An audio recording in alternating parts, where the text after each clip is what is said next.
Assalamualaikum warahmatullahi wabarakatuh. Tuan-tuan, saudara-saudara, ibu-ibu dan bapak-bapak yang sudi mendengarkan keterangan agama yang saya berikan di dalam kaset ini. Moga-moga Tuhan melimpahkan, mengurniakan rahmat dan nikmat-Nya kepada kita semuanya. Saya akan membicarakan suatu ayat yang bertemu di dalam surat Al-Baqarah. Bunyinya, Allahu waliyul ladzina amanu yukhrijuhum minadh dhulumati ilan nur wal ladzina kafaru awliya'uhumut taghut yukhrijunahum minan nuri ila dhulumat. Artinya, Allah adalah menjadi pemimpin bagi orang-orang yang beriman, orang yang mempunyai kepercayaan yang teguh. Dan Allah, apabila orang itu telah betul-betul menganggap Allah menjadi pemimpinnya, Allah pun menjamin mengeluarkannya daripada gelap gulita kepada terang benderang.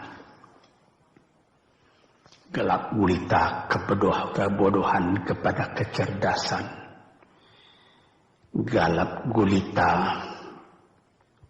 kehidupan tak tentu arah kepada tujuan yang sejati.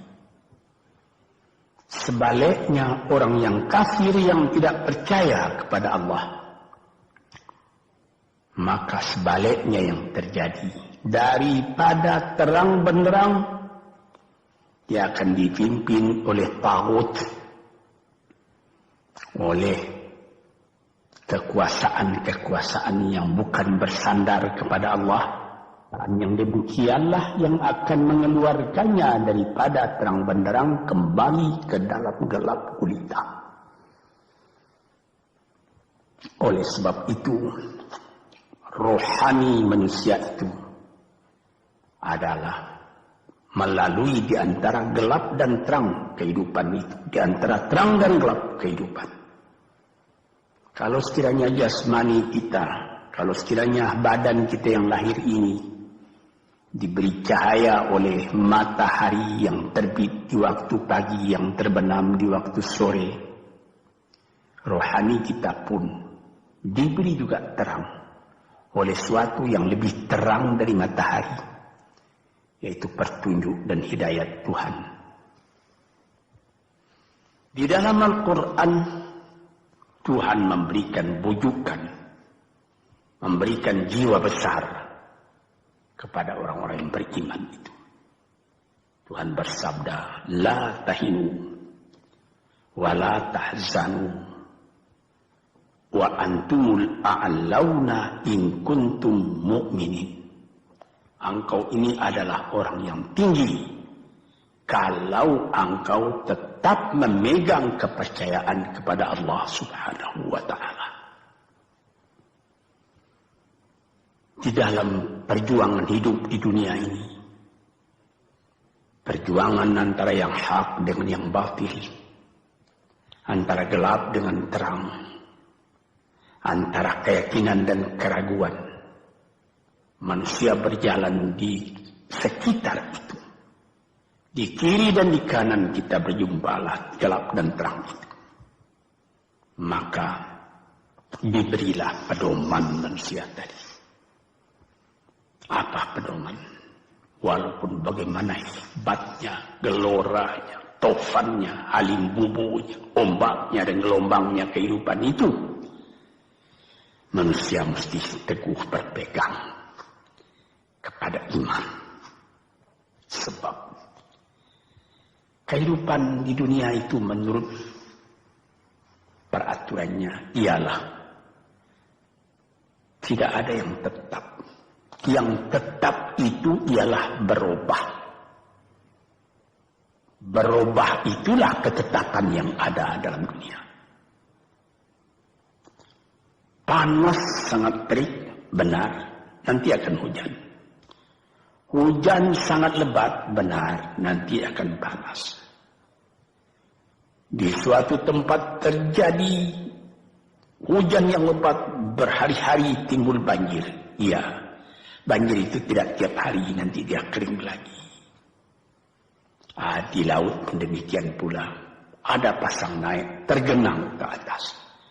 Besok pagi air itu sudah kering lagi, surut pasang. Begitulah kehidupan di dunia itu. Itu harus kita yakini supaya kita jangan terombang-ambing dalam kehidupan itu. Kalau kita sudah mulai terombang-ambing, tahu-tahu walaupun bagaimana terangnya hari gelap timbul dalam jiwa kita sendiri. Walaupun panas terik, kita berhujan. Hujan oleh keringat kita sendiri.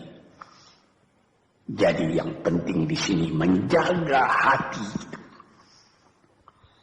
Sampai Rasulullah Nabi kita Muhammad SAW,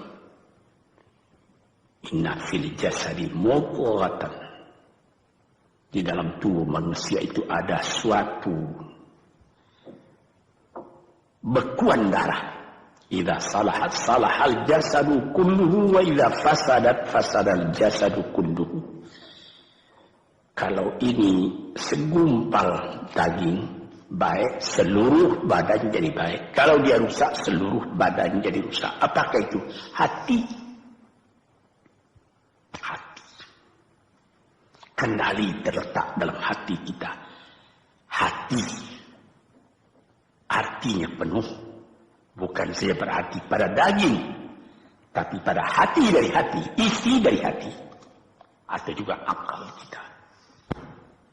Sebab itu, maka kalau satu waktu saya pernah mengajarkan doa yang mengandung 8 sifat-sifat lemah menghilangkan kemerdekaan manusia, hari ini saya pun akan mengajarkan doa yang diajarkan juga oleh Nabi.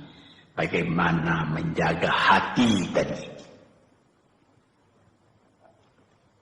Di situ dalam doa itu ada tersebut 4 perkara. Apa tersebut? Allahumma inni a'udzubika min qalbin la yakhsha'u wa min ilmin la yanfa'u wa min nafsin la tashba'u wa min du'a illa yusma'u. Jadi 4 perkara. Yang pertama, Allahumma inni a'udzubika min qalbin la yakhsha. Aku sangat berlindung kepada Engkau ya Allah, janganlah sampai terjadi hati saya itu tidak khusyuk lagi.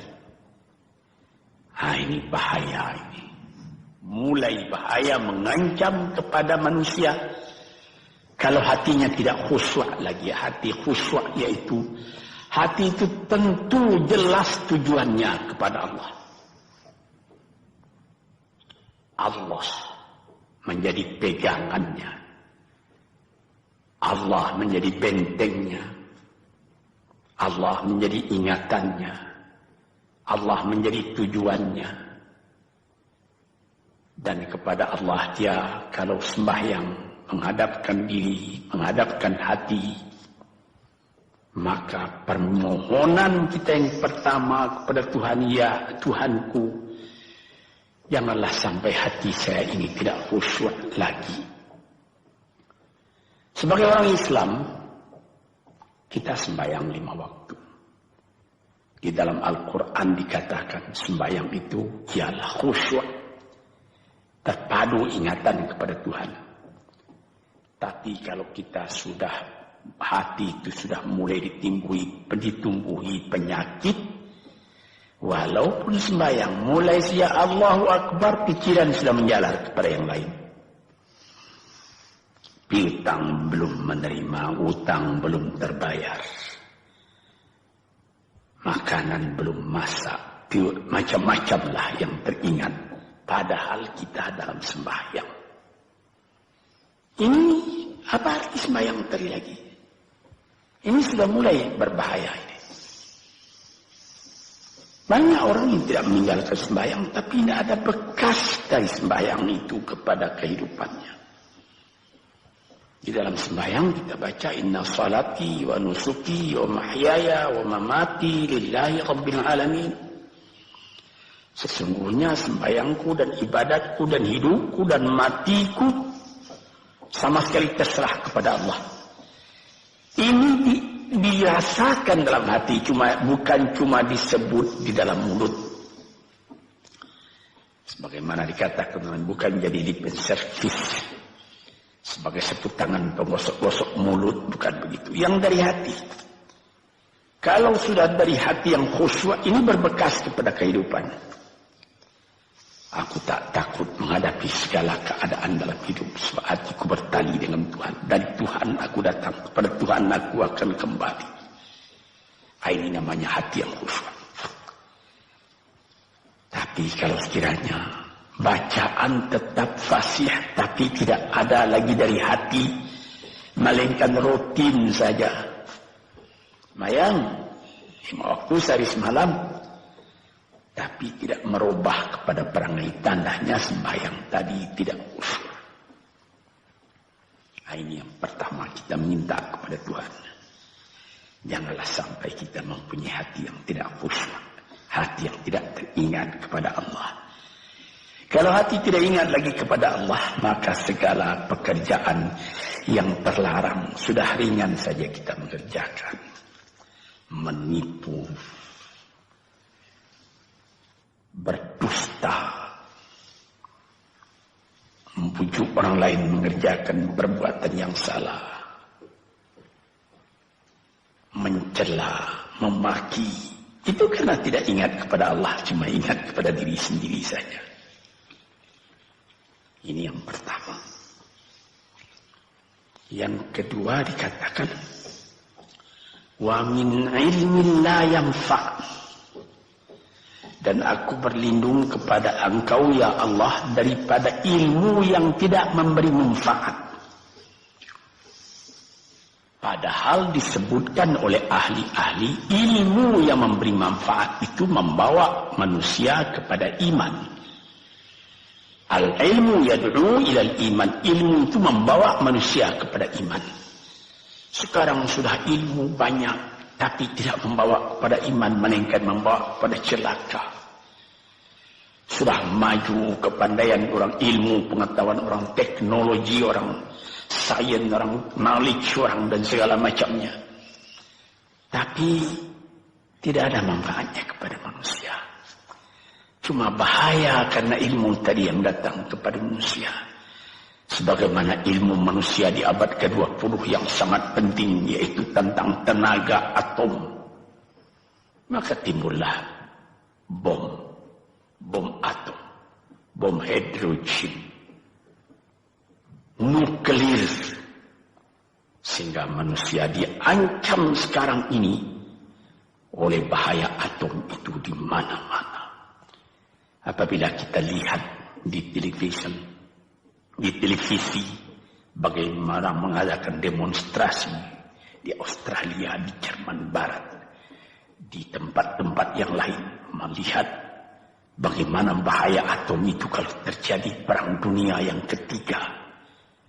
Ya Rabbi ya Karim, bom atom yang jatuh di Hiroshima itu belum ada artinya dibandingkan dengan bom yang sekarang, yang sedang disimpan oleh kerajaan-kerajaan, oleh negara-negara besar untuk menghancurkan.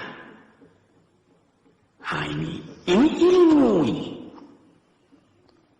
Tetapi ilmu yang membawa bahaya, bukan saja tidak memberi manfaat, bahkan memberi bahaya. Di sini terasa oleh kita bahwa ilmu yang ada itu pun mesti dikembalikan atau dikendalikan oleh iman. Kalau tidak, maka nyawa manusia ini akan dipandang sebagai sampah saja. Dijatuhkan satu bom hidrogen ke dalam kota Jakarta ini, na'udzubillahi min dzalik. Umpamanya dimasukkan ke kota Jakarta ini, satu bom hidrogen saja itu sudah habis penduduk Jakarta yang lebih dari 5 juta ini. La haula wala quwata illa billah.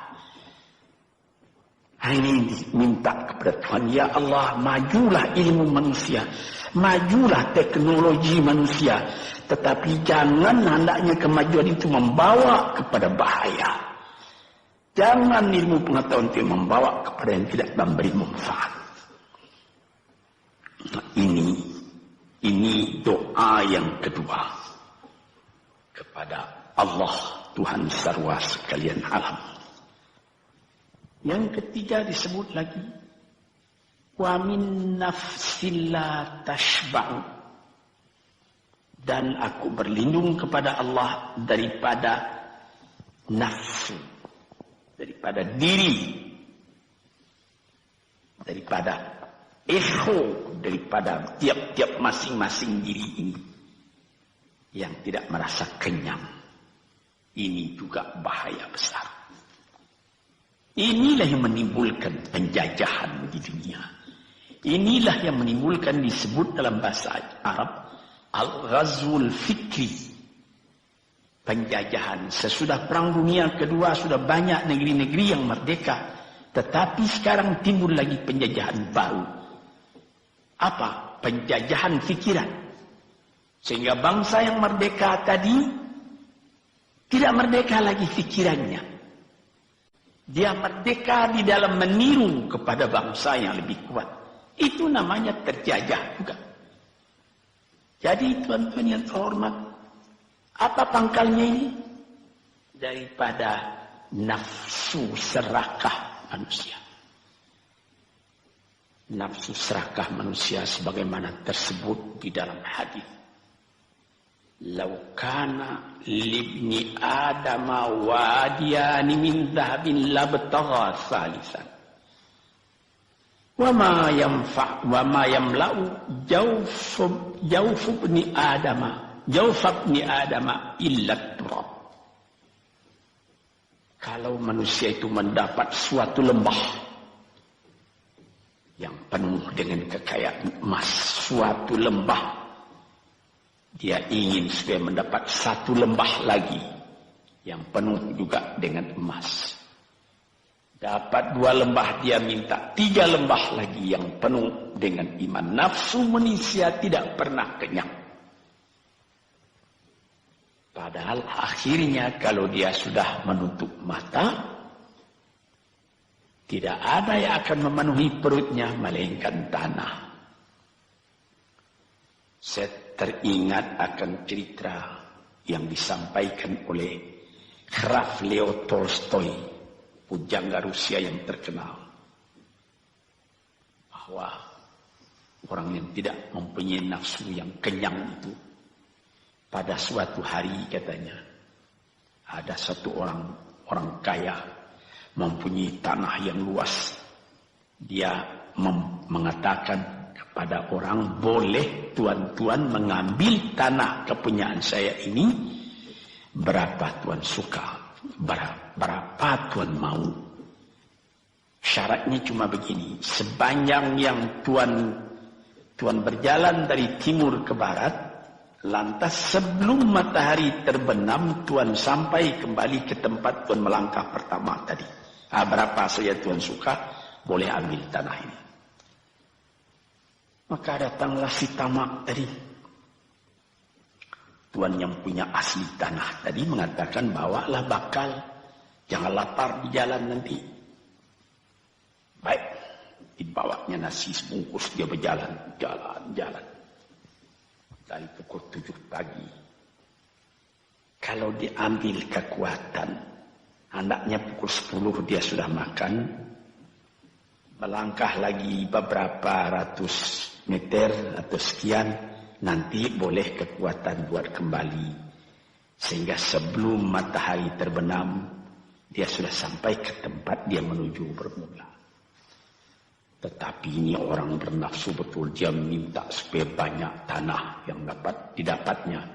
Dibawanya nasi sebungkus, tapi dia tidak jalan, di tengah jalan tak berhenti, kan nanti berapa meter itu nanti kalau saya berhenti, tanah yang kurang buat saya. Dia terus berjalan. Dia tidak ingat bahwa kekuatan masa pergi yang lebih cepat dengan kekuatan masa pulang yang lambat itu dia tidak taksir. Dia berjalan saja cepat-cepat. Sudah pukul 1 hari, sudah jauh perjalanan. Lantas nanti kembali. Kelemahan badan, kondisi dan situasi tidak sama lagi. Tidak secepat dia pergi dahulu lagi dia pulang kembali. Maka bukan pukul 7 dia sampai. Atau pukul 5 sore tadi dia sampai ke tempat dia berjalan bermula. Karena dia jalannya sudah lunglai. Kaki sudah penat, badan sudah letih. Kira-kira baru pukul 2 dia tidak dapat berjalan lagi karena sudah lapar. Dia coba makan sedikit pun tidak bisa lagi seenak makan yang tadi. Habis makan pun dia berjalan lagi. Pukul 3 dia terhenti. Jauh lagi baru sampai tempat yang pertama. Menurut syarat yang diberikan oleh mempunyai tanah yang pertama, kalau engkau tidak sampai ke tempatmu yang pertama tadi sorenya, tanah ini tidak engkau dapat lagi semua. Memang tidak sampai dia. Pukul 4 dia sudah berhenti berjalan, tidak kuat lagi. Mata sudah gelap. Akhirnya karena terlalu capek, terlalu penat, mati dia di tengah jalan. Berapa dia dapat tanah tadi lagi? Cuma sepanjang badannya untuk kuburannya, yang lain tinggal semua. Ini satu misal yang dibawakan oleh Graf Leo Tolstoy, yang sesuai dengan hadis Nabi tadi, nafsul la tashba, diri manusia yang tidak pernah merasa kenyang. Kita berkehendak tidak berbatas, tapi tenaga kita sendiri berbatas. Ini kali tidak difikirkan oleh manusia. Dia punya angan-angan, dia punya macam teori yang dikeluarkan. Dia lupa bahwa nanti tenaganya itu akan terbasas karena sakit, karena lapar, karena tua. Sebagaimana pepatah dari nenek moyang kita, tanda-tanda dikirimkan lebih dulu bahwa kita tidak akan lama lagi di sini. Apa? Rambut, gigi, mata sudah mulai kabur. Uban sudah mulai bertabur. Gigi sudah mulai gugur. Kulit sudah mulai kendur. Kalau mata sudah kabur, uban sudah bertabur, gigi sudah gugur, kulit sudah kendur, sudah 4 perkara. Yang kelima ialah pintu kubur. Nah, ini kerap kali manusia lupa yang demikian. Sebab itu dikatakan, ya Tuhanku, janganlah sampai aku ditumbuhi oleh penyakit nafsu yang tidak mau kenyang-kenyang itu. Nah ini, kemudian itu timbul lagi doa yang keempat. Disebutkan di situ, wa min du'a illa yusma. Ini lebih berbahaya lagi. Ini sudah puncak dari bahaya. Apa artinya? Dan aku berlindung kepada Engkau ya Allah, daripada doa yang tidak didengar lagi. La ilaha illallah. Mendoa ya Allah, kasih aku ini, kasih aku kesempatan, tapi tidak didengar lagi. Tuan-tuan, para pendengar kaset yang tercinta, ada tersebut dalam hadis Nabi, wa malbasuhu haram, wa mashrabuhu haram, wa ghudhiya bil haram. Ya Rab, fa'anna yustajab lah. Ash'asa, aghbara. Badan sudah penuh dengan kotoran, penuh debu. Yamudu ilaihi ila sama, menadahkan tangan keduanya ke langit. Ya Rabbu, ya Rabbu, ya Tuhanku, tolong aku, ya Allah, bela aku. Padahal yang dimakan haram, yang diminum haram, dibesarkan dengan yang haram. Fana yustajabulah. Dengan jalan apa Allah Ta'ala akan mengabulkan doa itu? Badan kotor menghadap kepada yang bersih, meminta diberi kebersihan. Bagaimana caranya? Tuan-tuan yang terhormat, pernah dalam Quran Tuhan mengatakan, la yanzuru ilaihi wa la yukallimuhum Allah wa la yanzuru ilaihi. Allah tak mau mengajak dia bercakap dan Allah tidak memandang kepada dia. Saya sendiri dengan segala kerendahan hati mengatakan bagaimana beratnya kita bertemu dengan seorang orang besar. Lalu dia mengulurkan tangan kepada kita. Tapi mata kita tidak dilihatnya. Sengsara rasanya. Bagaimana dengan Tuhan kalau Tuhan tak mau melihat kita? Nah, sebab itu para pembaca, pendengar kaset yang tercinta, berdoalah kepada Tuhan supaya hati kita selalu terbuka. Jangan sampai kita mempunyai hati yang tidak khusyuk, ilmu yang tidak memberi manfaat, jiwa yang tidak pernah kenyang, dan doa yang tidak didengar. Ya Allah, dengarkan doa kami dan tunjukkan kepada kami jalan yang benar dan beri kami terang dalam kehidupan ini. Yang keempat ialah wa min du'a illa yusma. Dan aku berlindung kepada Engkau ya Allah, jangan sampai doaku tidak terdengar, tidak didengar oleh Tuhan. Sebagaimana kita tahu, doa itu adalah mukhul ibadah, tulang sumsum daripada ibadat kita sendiri kepada Tuhan. Segala perbuatan kita patrikan dengan doa, dengan harapan mudah-mudahan diizinkan oleh Allah. Disampaikan maksud kita, macam-macam yang kita minta kepada Tuhan. Tapi kalau doa itu sudah tak diperdulikan lagi oleh Tuhan, apa celaka kita, apa daya kita, apa upaya kita? Di sini kita melihat apa sebab maka doa tidak didengar oleh Tuhan, tidak diperkenankan oleh Tuhan.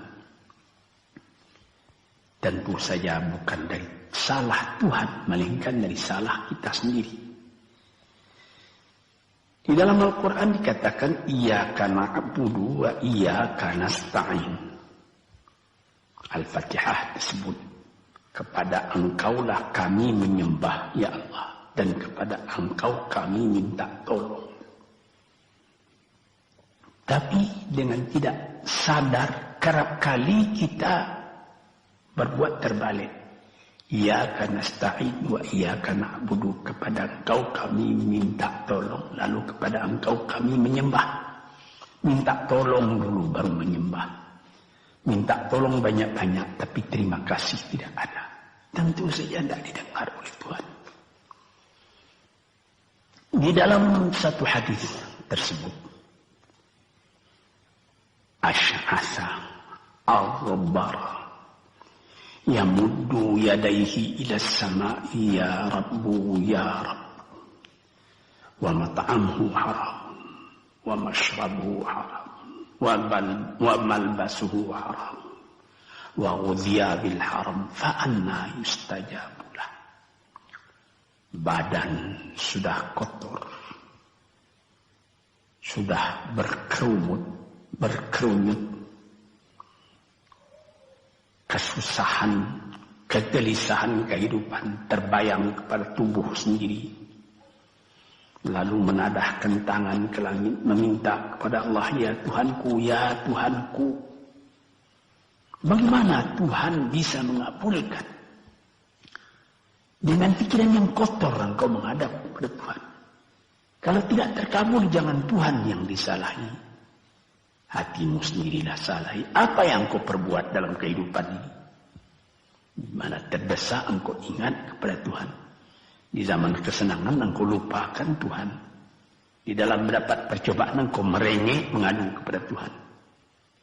Jiwa yang seperti ini janganlah sampai timbul pada diri kita sendiri.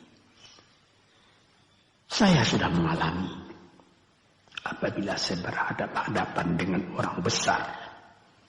Saya ingin dia menghadapkan matanya kepada saya. Apa kabar saudara? Kabar baik.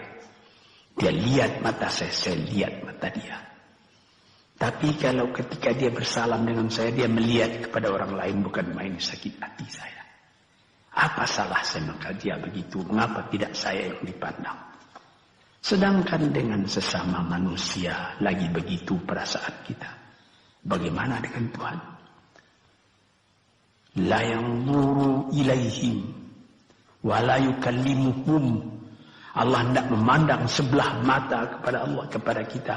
Allah tak mau cakap, tidak mau bercakap dengan kita sepatah pun. Langit mana tempat kita bernaung, bumi mana tempat kita berpijak, kalau sudah demikian keadaannya.